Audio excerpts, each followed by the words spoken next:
شہر میں سخت دھوپ تھی اور ایک عورت اپنی قسمت کے فیصلوں کے سامنے بیٹھی تھی۔ اس کا نام تھا زینب۔ اس کے ساتھ اس کی 3 بیٹیاں تھیں، 15 سال کی بڑی بیٹی، 10 سال کی درمیانی اور 8 سال کی چھوٹی بیٹی۔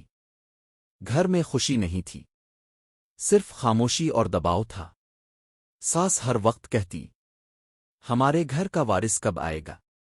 اور شوہر حماد خاموش ہو چکا تھا۔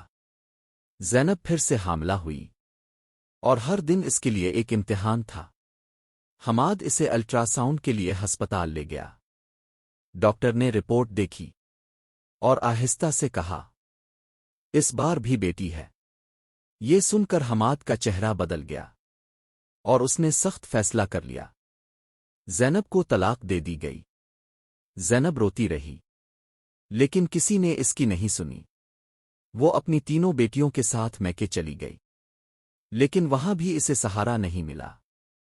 ماں باپ نے کہا، ہم خود مشکل میں ہیں، تم یہاں نہیں رہ سکتی۔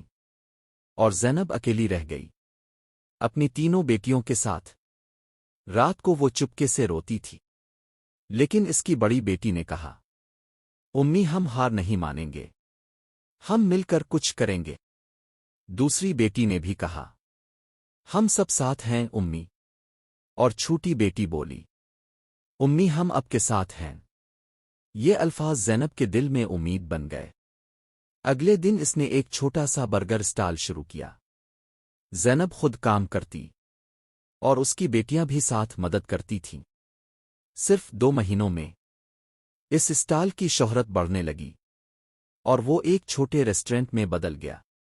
اور پھر ایک دن زینب کی کہانی سوشل میڈیا پر وائرل ہو گئی۔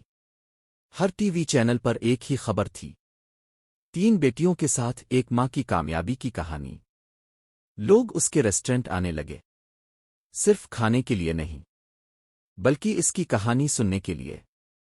اسی دوران دوسری طرف حماد بیمار ہو چکا تھا اور ساس بھی کمزور ہو گئی تھی۔ دونوں بستر پر تھے اور ٹی وی دیکھ رہے تھے۔ ٹی وی پر زینب کی کامیابی چل رہی تھی۔ یہ دیکھ کر دونوں کے آنسو نکل آئے۔